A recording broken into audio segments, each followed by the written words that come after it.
Hey,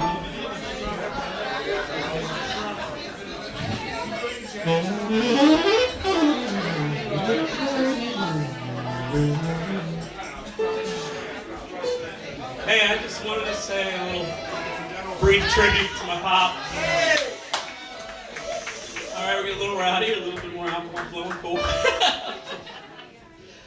All right, my dad was a pretty unique individual. And he was just the kind of guy who assumed that if you were there, you knew what was going on with his life. I mean, he told me I was at his wedding. So he's like, you weren't there? You remembered it. Or I remembered it. Why don't you remember it? And I was like, It's a time thing. Yeah, it's a time thing. Timeless. He, for those of you who know him, you knew him as a musician and a singer, and he was also a very dedicated father and provider. He walked out on a fairly lucrative novelty song contract. He was a true believer in music and never, ever, ever a sellout. He walked out after receiving many thousands of dollars from a novelty song on the photo shoot because they had him crawling with rabbits for the picture and dressed up as a hillbilly, and he was basically, screw this, you guys are making a monkey out of me, I'm a musician. And he didn't care.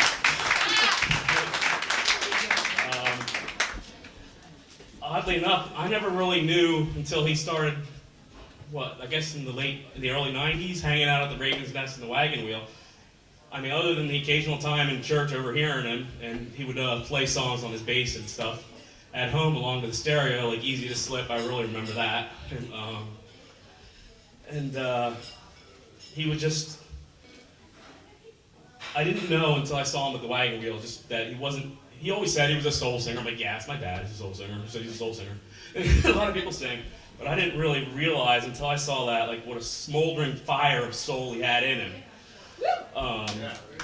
He was just, I'm like, and believe me, as his son, I'm going to be hypercritical just because I'm not that kind of son. But I was literally blown away. And to see him get up after 5 years ago when he had his heart attack, and he absolutely refused to be an invalid, he refused to be laid up. His doctor told him to be an invalid and to be laid up. And he just continued, and he went out 3 or 4 nights, more nights a week than I went out, and I'm a single man in my 40s. And it's like, but at the same time, I wanted to stress how much he loved and cared for his family, for Denise. He loved her like you wouldn't believe. And I also want to say he brought me and my brothers and sisters the love for music that we have now. In the 80s, when he got divorced from my mom, he paid more child support per child than Steve Jobs was paying as a multimillionaire. And he did it voluntarily, utterly voluntarily, and it actually added up to, don't tell anyone, but more than he made. So there were ways to make shortfalls that usually involved him working himself to death. And I just remember, I was even part of it, me and Tara, and sometimes Tim had to go sub and do papers in Ballackinwood or wherever there was a paper route. Our first musical experiences involved newspapers. He took us to see Crosby, Stills and Nash, or at least I went. I don't know.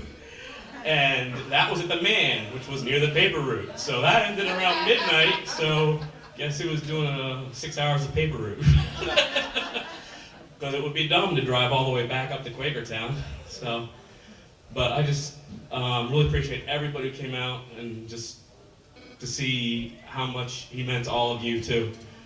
And thanks again for this wonderful, wonderful tribute. It couldn't have been anything better that I could imagine. And Pete especially, Pete, but not Pazzullo, sorry, was one of my dad's bandmates from the time he was 16, and my dad was a little older than that. And it's just great to see him come down from upstate New York and represent all the bandmates he had back then. He was one of my dad's true confidants and best friends. I'm really glad to see him. Pete and his wife pleased to hear his kids. I'd like to thank everybody again. So, back to the music.